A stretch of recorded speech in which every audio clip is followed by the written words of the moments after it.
Dave Berk, First Star Football Report.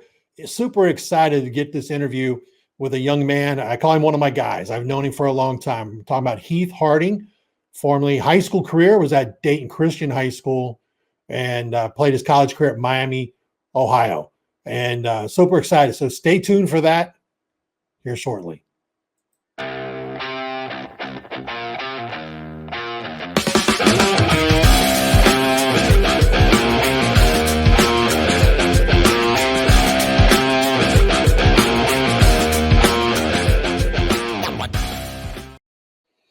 And we want to thank First Star Logistics for their sponsorship. As always, they've been great to us at First Star Football Report the last couple seasons, and we look for their continued support. If you're looking for a new career, be sure to go to firststarlogistics.com because they're hiring right now. Like I said, I'm super excited to bring this next guest into the show, and this is all about a young man who I had the chance to get to know from early in his high school career, and I'm talking about Heath Harding. And let's bring Heath into the show. Hey. So, full disclosure, I first met Heath Harding up in Massillon, Ohio. He was at the Nike Spark. No one was talking to him. He got done doing his testing, and he's walking by, and I said, "Hey, how'd you do?" And he showed me his card, and I'm like, "Dayton Christian? Shoot, I live right down there by there. I don't know who you are. Let's get to know each other." And since that time, I think that's like it was 2011, 2012, somewhere in that time. Yeah, 2012. Yeah, so we've known each other since, and as I say, you're one of my guys. You're one of my guys. I just you know how I feel about you as a person, and how I felt about you as a player, and so I mean it's for you to be the first guy to do come on and do one of these interviews. I thank you so much, and it's great to catch up because we've had a chance to kind of catch up here before we did this. So let's talk about first off, how's things going for you right now in life and today? Things are going well, staying active, staying fit, and more importantly, staying healthy during this pandemic. Yeah, I mean, I really don't have any complaints. I'm pretty happy with what I'm doing with my life. I work for the Job Center staffing agency in Columbus. And I'm still working out and being active, like I said. So that's pretty much it right now. And you say working out, you're still training. You're still looking for that opportunity to chase the game. Oh yeah, I'm not just working out to look good. You gotta. I'm working out for a purpose, is what I mean. I'm like you always gotta be ready. I was always told if you stay ready, you won't have to get ready. So I stay in shape year round, hoping for an opportunity and itching for an opportunity. So when it comes, all I have to do is perform. Let's go back. We talked about that day in Massillon when you with Nike Spark, and what blew me away was we're talking about electronic timing at the Nike. It's not hand time. Yeah. And you blew it away. Talk about, let's go back to that day. What type of numbers were you posting, as a junior in high school? Oh, man, let me just talk about the nerves. First off, like full disclosure, like you said, I went to Dayton Christian. So, we kind of, this was new for, our school, new for me. Some of the drills that I did there, that was the first time I've ever done it. First time I've seen it. Like, I know weird to say, being where I'm at now and all the things that I've done. But I remember going there, doing the shuttle, and I'm like learning right before I go, like, talking to some of the guys, like, so how do I do this? How do I do that? And then they're mad at me because my time is better than theirs. So, I mean, it was a cool experience and definitely changed my life for the better. I think I ran a 4.53 laser there, as a young buck, and I did a 38 vert. And if I remember, what was my shuttle? I think my shuttle was like a 4.19. Yeah.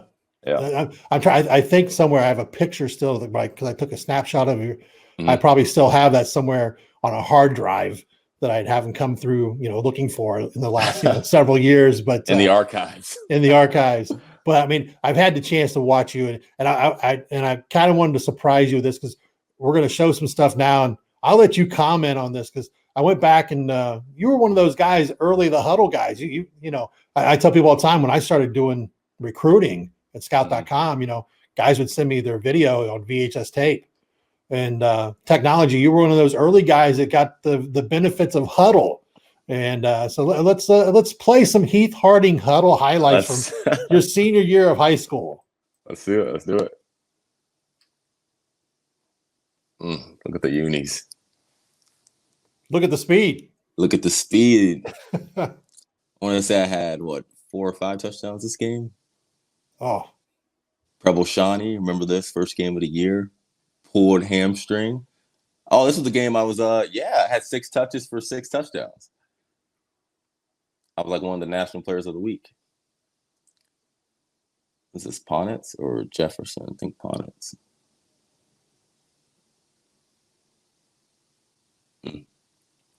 I miss being on offense. This takes me back. Well, I had to include some defense. Oh. Hey, I thought it was so funny because this is my senior year, and obviously I already have offers at this point, and most of them are for defensive back, and I legit had no defensive highlights until my senior year, really. So it was just funny that everyone's like, everyone was testing me all year long, like, oh, he's this DB. I'm like, bro, I'm a running back. Like, chill. I'm gonna get it. We had those, and that's one of the things I want to talk about because, as I talk to kids, and this goes back to when I talked to you, and you were going to camps, and you were posting great numbers, not just on the field, but in camps. You were running, 4.38s, 40s. I mean, at Ohio State. Yeah, I ran the 4.33 at Ohio State. Yeah, the fastest one. It was Urban's first year, his first time doing the camps at Ohio State, and I had the fastest time that summer out of all the camps. In Cincinnati, and I remember I was in Michigan. You gave me the call, and you're like, Mr. Berk, no one's recruiting me. I ran this at Ohio State. I did this at Cincinnati. No one's recruiting me. Mm-hmm. And I remember saying, hey, okay, I'm getting ready to go. I think it was like the 2 days. I was up doing Sound Mind, Sound Body. I was going to be going to Michigan State camp a couple of days later. I said, can you get to Michigan State camp? And you got into the Michigan State camp. You came up. But I told you had to come as a defensive back, not a running back. And you're like, I'm a running back, Mr. Berk. I said, no, you're a DB.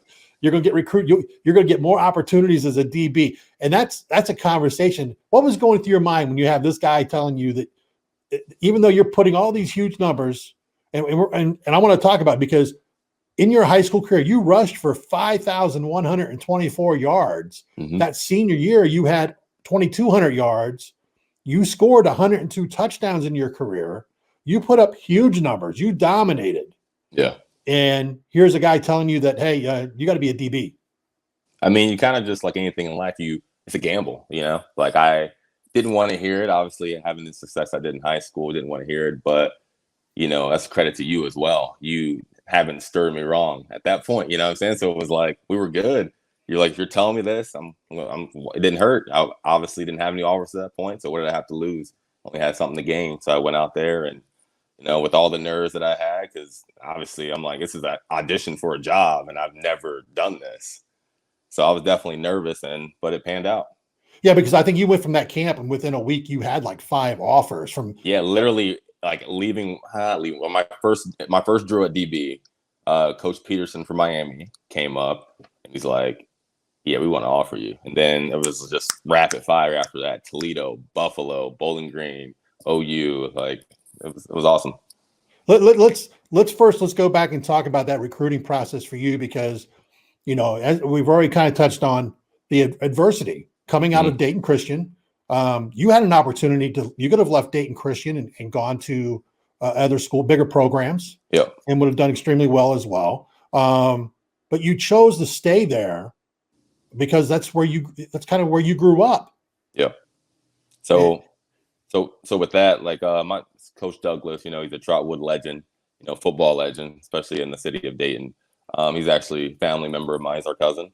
So he was trying to get me in Trotwood, not on like recruiting things, just basically it's family. To my mom. Yeah, it's family. Just like, hey, I'm gonna take care of them, whatever, see what I'm doing with my boys. Like, they'll be in good hands. And I felt like I would have done well there, obviously, but I was loyal. I started playing football 5th grade at Dayton Christian. And I've seen so many great athletes come through our school and leave and put us in a bad situation. I didn't want to be the next one. I kind of, I grew up with the mentality is if you're good enough, they're going to find you. It's just simple as that. It wasn't going to be because of my school. So I was like, just kept working harder. I'm like, all right, something I'm doing wrong. It's not Dayton Christian. It's something I'm doing wrong. Maybe I just, instead of getting 1,500 yards, I need to get 2,000 yards. Instead of getting 25 touchdowns, I need to get 35 touchdowns. I just kept, setting the bar even higher for me year after year. I think that You also had a special relationship with your head coach at Dayton Christian. Yes, Coach Hamlin, which it started off rocky. My sophomore year, that was his first coaching year there. We didn't get along too well. I'm young 15-year-old kid who played as a true freshman. This guy's telling me all these different things, bringing this different scheme. I'm not really getting the ball. We had a rocky start, but then we connected. You build a trust through the adversities of football, and then you build a deeper personal level. And I found out more about his life and his battle with cancer, and it resonated with me because my mom was going through the same things off and on like he was. So we kind of bonded through both of our our trials, and I couldn't leave my guy. Then it was kind of cool. I remember my senior year, he's like, Heath, I was going to retire sophomore year, but you came up to me when I was in my truck about to leave and thanked me for coaching you that year. And he's like, I've never had a player do that. And I'm like, all right, I guess I'm gonna have to coach until this guy graduates. And yeah, there it is. And I miss him.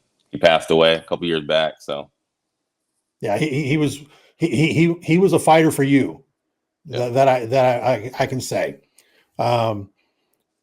Being that guy from a small school, we just saw another guy from a small school, not as small as Dayton Christian, but pretty small. Joe, I still call him Joe Burrow from Athens High School, small school. Become the number 1 draft pick. I mean, fight through the adversity. Yep. And what did that teach you just in the early part of going through recruiting? Because it came down, and there's a little tie there, because you were down to Miami, Ohio, and Ohio University as the 2 schools you were trying to choose between. Yeah. And you were being recruited by Joe's dad, Jimmy Burrow. And I remember he used to talk about Joe too, because Joe's in high school. And I'd be like, yeah, I didn't think anything of it at the time. Obviously, he's showing me some clips of his son. I'm like, he looks good. Didn't think he would be the number 1 overall pick, but he proved me wrong. He proved everyone else wrong. Yeah. But what did that teach you going into college though? When I tell guys all the time, it's not about, recruiting is just one part of the puzzle. Yeah. Because you can be Mr. Everything. And you were a nominee for Mr. Football. Mm-hmm. You had great stats, all that stuff. But when you get to college, it starts all over again. You're that freshman again, fighting your way up that ladder. What did your journey in high school teach you as you got ready to go into that college game? So this is what I tell recruits when they were going to Miami. They're like, what's the biggest advice you can give me? And I'm just like, you got to come in working and you got to earn it every day. Nothing's ever going to be given to you. You can't come into the mindset of, I was the best player here or there. It's like your whole recruiting class. If you look around, everyone here is the best player at their school. That's why they're here. You got to come out here and prove it every day. It's a result-oriented business, what football is. They don't remember what you did a week ago. It's what you did last.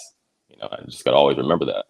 I think that's what kind of got me in this position I did my freshman year and throughout.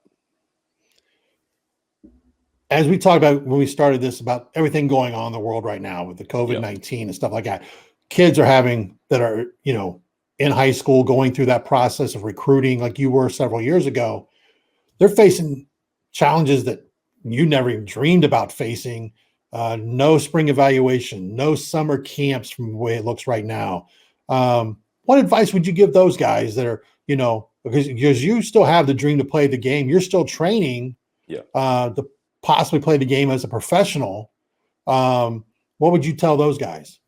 Don't give up. It's probably easy to not work out or go through the notion that, gyms aren't open, this isn't open, that, I can relax a little bit. They will understand. They'll take it easy on me. They'll give me a break.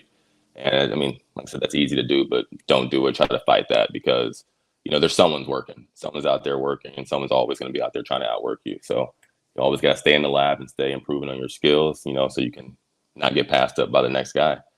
And I know, going forward for me, I used to make excuses about working out. Now it's like you find all these different innovative ways to work out since we don't have a gym. It's kind of like it's going to eliminate excuses going forward. It's like you worked out during the pandemic. You didn't have gyms. You had cans. You're doing curls with some heavy cans. You can make it work if you really want it bad enough. And I think that's going to make the next group of guys going up way tougher than my group because they had to go through all these different challenges to achieve, the dream. Well, we showed you the high school highlights. Let's move to the college because I'm going to bring this up and again, we look at finding some stuff here to, kind of put things out there and we found these YouTube highlights of Heath Harding.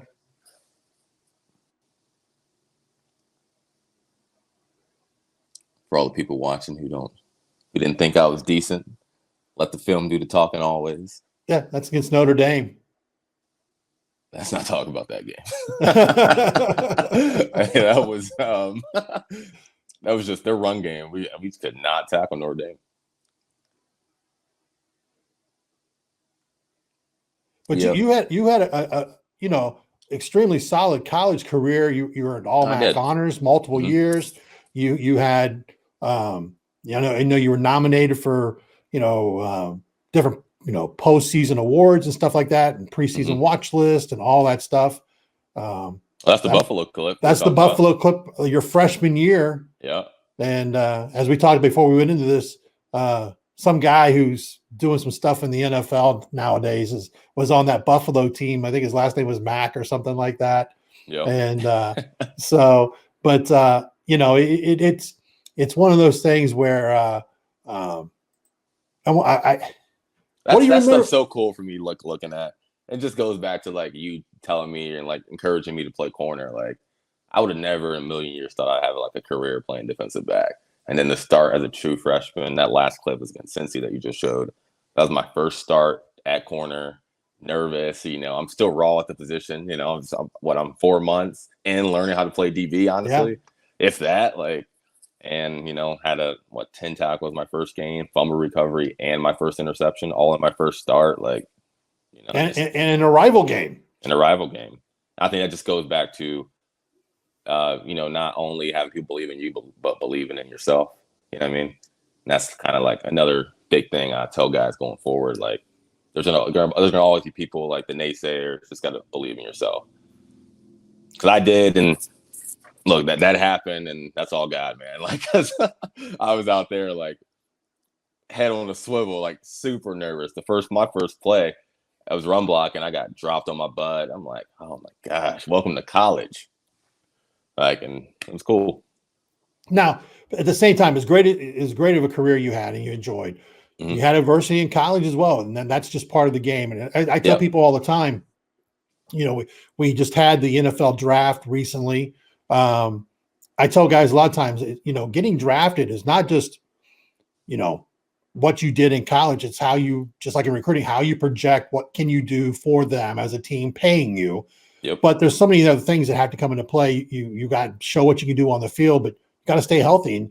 And like a lot of guys, you fought injuries as well in those adversity. How hard is it when you look back now, how hard was it to have faced that adversity in college as compared to high schools? It was a different set of adversity. Yeah, it definitely was. And I mean, that kind of, so it's weird to think, like, I remember Coach Amblin would always tell me, like, cancer is the best thing that's ever happened to him.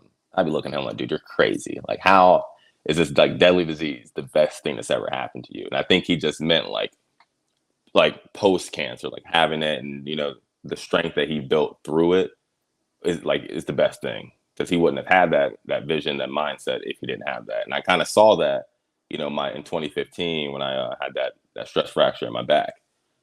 I'm 2-year starter, freshman, sophomore year. Junior year is typically supposed to be your big breakout year. I was amped, and I honestly thought I was on top of the world, as a young buck. I was ready to go, and then that happened, and it taught me to, be more assertive, not only on the field, but in terms of my preparation off the field. Like, to be real, I didn't really watch film necessarily as much or intently as I should have as a freshman, sophomore. But that year, I had to change my game up and had to look at things differently. And that helped me go into that 2016 year with a better sense of how to play the game of football, how to play corner, and like the confidence at my position. And that led to me being first team All-MAC. And I don't think that's a coincidence. I think that injury definitely helped propel me to have further success. I think it just goes back to just taking negatives and making it positive, honestly. And the other thing you fought adversity-wise, you and your teammates, was the fact you were recruited by one group Yep. coached by another group. And, that's coaches are hired to be fired. Yep. Or they come to schools like Miami and end up leaving for bigger jobs if they have success. And you had to go through the first part of, a coach who a lot of people liked, but the results weren't happening on the field and was let go. Miami was his alma mater, Don Treadwell, and great guy. I've known Don for many years and great person. But at the same time, schools, you got to win. That's the job. And, so how did you, go through handling change of, a coaching staff? Because that's part of life. I don't think you see it maybe at that age, but you learn it for the first time at that age that, and as you know now as an adult in the working world, you may have a new boss every 6 months. Mm-hmm. Yeah, I think that goes back to what I said earlier, just about proving it every day. Like my freshman year, you saw some clips. Started my freshman year, played pretty well for a true freshman. And then, our coach got fired mid-season. So in comes a new coach. And let me tell you, it doesn't matter how well you played or what you did. When your team goes 0-12, everyone's replaceable. And that's kind of the mindset he came in with. Like, you got to prove it again. So there I was again, coming off my freshman year, kind of like thinking, all right, I'm good. I should play. You know what I'm saying? I thought I would. And then, just not performing the best in spring ball. And then kind of having this ankle injury in the fall camp, which led to me not starting the first couple games. And it just kind of put a chip on my shoulder. And then on top of that, I had to play safety my sophomore year. So not only did I play corner for the first time my freshman year, I got moved to a completely new position my second year. But, it makes you better in the long run. It definitely is challenging in the moment. But I think if you can go into it with the right mindset, that's why, I kind of encourage guys and kids now, like, to have this mindset going into it. Don't wait for all this adversity and challenges to hit. Learn from our mistakes, But it's easier said than done. And, and today you've had a chance to watch Chuck Martin and his staff turn things around at Miami. And I know as an alum, you're excited and proud of, Mac Champs, baby. Mac Champs, of what they've done. And what's it like to watch that development? Like you said, a new coach comes in, someone you don't know, his staff comes in. They tell you things. They may push you to where you want to quit. Yeah. That's, it's like I tell guys all the time when there's coaching change. I mean, those guys are going to see if they can break you. How far can they push you? Yeah. And I'm sure, Coach Martin's big on that too. He's like, because he's an intimidator, not intimidator. That's a bad way to put it, but he'll try to get under your skin a little bit at practice because his mindset is, this is his words, not mine. If a Division III white guy can get under your skin, you're definitely not going to survive at, playing at Michigan, playing at Notre Dame, being at Ohio State, because it's going to be way tougher there. So he just builds mental toughness that way. Watching that development of the program coming from where you, like you said, 0-12 to being a MAC champion. Talk about what it's like for you as, having been part of that building process leading up to the success they've had. No, it's definitely cool. So a lot of my classmates from the year I graduated and before, we actually went to the MAC championship game. They kind of gave us tickets for that. That's kind of a thank you for helping us get to this point. Obviously, as a player, the competitiveness comes out. You wish you could have been, part of that driving force to get them there, but you had a hand played in where they are now. And it's just cool. I mean, he's from day one, he recruits football guys and you kind of have to buy in. And if you do, success happens. Teams in the past necessarily didn't buy in completely. And, when times get tough, we crumbled. So it's definitely cool to see, all the hard work from, all the coaches, the players, and even the AD with Saylor just all coming, together. They all deserve it. So I was happy for him. And as an alum, it gives me some bragging rights for some of the other guys in the conferences. One of the things, you talk about your career at Miami, and I know before you left, when kids are being recruited, they may not know it at the time. Those who were being recruited by Miami would go in for junior days or whatever. There was a video that the coaching staff would show all these recruits. I don't know if they knew that I had a chance to see it. Yeah. And as soon as the voice started talking, I'm going, that's Heath Harding. What was it like being the narrator of that video? No, it was kind of cool. I mean, it just kind of showed the belief and trust they had in me, not just for what I did for Miami, but to help them, get to where they wanted to be in the future. So it was great to be, a part of that vision for the future as well. Thought that was cool. Let's talk today's world. As Yeah. everyone knows, we're all experiencing different things with the COVID-19. You're still working. We were, people are trying to do everything they can to survive and get through this. We talked about how this is affecting high school kids. They're not in school. One of the things I know like you talked about, you stayed at Dayton Christian because you had built relationships. Your friends were there. Mm-hmm. College football, there's talk of, I think there's a lot of people being positive that, hey, college football is going to happen, but not sure when.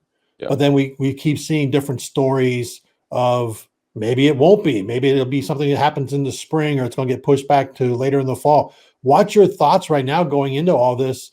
What now looking at it on the outside looking in, what's your thoughts? What should happen? Because more than anybody. You know how it is to travel. You know how it is to be in a locker room with during practices with 105 guys or more, and then have travel squads, and then regular home games, and you've got the guys that are there. I mean, there's a lot of things that have to go into this. So give me your thoughts of what you think is going to happen with college football in the 2020 season. It's tough, man. Honestly, with there not being a vaccine yet, it makes things very tough because, like you just mentioned, football and with all sports, you kind of travel in close quarters, So, I mean, the only way that I can see it happening right now is that if individual teams, when they, get to camp or whatever, they like quarantine themselves briefly, and then you're just quarantined throughout the season together, because you can't, kind of like how you would do with like housemates. Obviously, if you have your 3 or 4 housemates, like you guys built quarantine together so you can be around each other. It doesn't matter how close you are. I think that's what you would have to do with the teams, and just kind of probably test once. Do you think they'll test once a week? I don't think you can do that. I don't think so.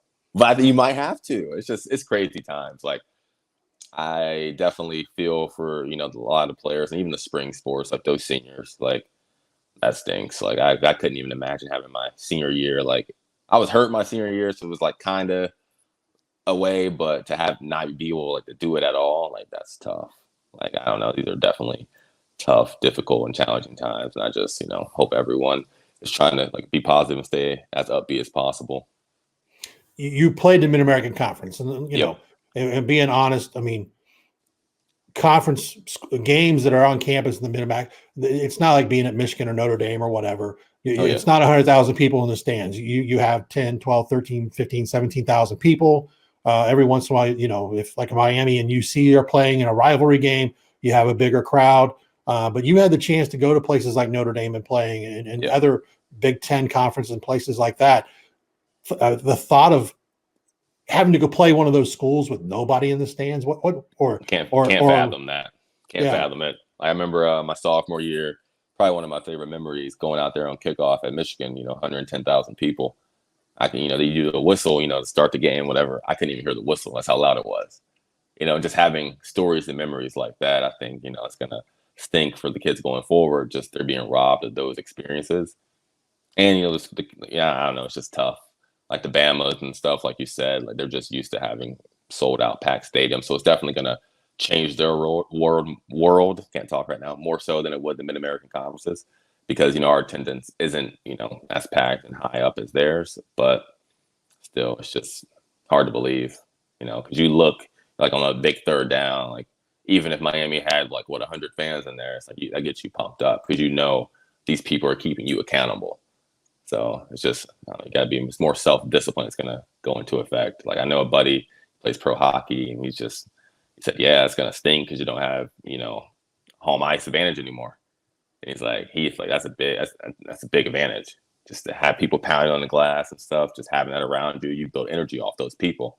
Because, some days you wake up, you don't have it always. You kind of need to feed off others. And he's like, so it's just more so just being more self-disciplined and going into it with that mindset. And just find it yourself. So it's going to be definitely interesting to see what happens. So we've been joined by Heath Harding, a young man. As I tell guys all the time, he's one of my guys. Always will be one of my guys. Tells me to get the hell away. It's always great catching up with you, Heath. Are you ending the show? Are you kicking me off? We're going to end the show. But I mean, I wanted to, any last thoughts you may have, you want to put out there? I mean, no, in terms of advice, like I said, just stay hungry, stay active, be ready so you never have to get ready. I will continue being ready for whatever opportunity comes my way. I pray that I do get one. And if not, I think I'll be successful and happy as well. But, football is still definitely something dear and near to my heart. And, hopefully the next interview we have is me on some roster and we can talk about that. And he told me he's running. He's almost the heaviest. He's the heaviest he's ever been. 198, ran a 4.46 last week. So next Speed's time still there. I'll have to bring some film so I can show it. Speed's still there. Still there. So well, I'm excited. I appreciate you taking the time, and it's always great catching up, and continued success in life, no matter what it is you're doing. And at any time I'm here for you, and always a pleasure having a chance to talk to you. And I again appreciate you taking the time. And again, we want to thank Heath. We're going to have this on our YouTube channel, First Star Football Report. We're going to have it on firststarfootballreport.com. We're going to have it on our Instagram. We're going to have it on our Facebook page. We're going to have it all the places. We're going to be everywhere. Talking Heath everywhere. And this is one of many of the of guys I want to bring in and do some interviews with. And it's been a while since I've had a chance to interview Heath, and it really wasn't an interview. It was two friends catching up. So Heath, thank you again greatly, and continued success. Thank you as well. Hey, follow your boy on Instagram, HeathMU24. Please do that. But yeah, thank you. I really appreciate it. Like you said, it's definitely cool for me to do this.